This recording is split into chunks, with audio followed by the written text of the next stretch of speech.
وإذ قال الله يا عيسى ابن مريم أأنت قلت للناس اتخذوني وأمي إلهين من دون الله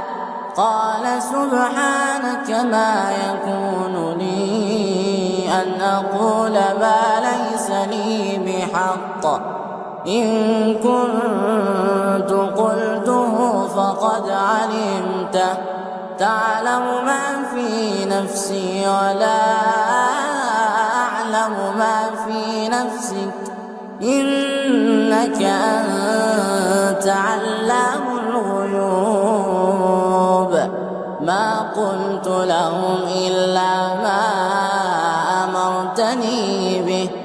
أن اعبدوا الله ربي وربكم وكنت عليهم شهيدا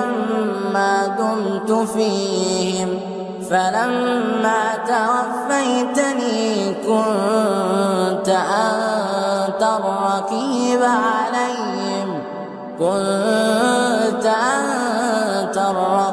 عليهم وأنت على كل شيء شهيد إن تعذبهم فإنهم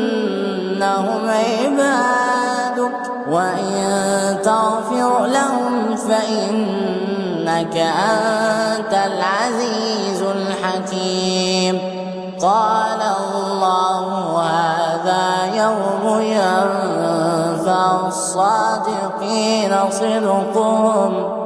لهم جنات تجري من تحتها الأنهار خالدين فيها أبدا رضي الله عنهم ورضوا عنه ذلك الفوز العظيم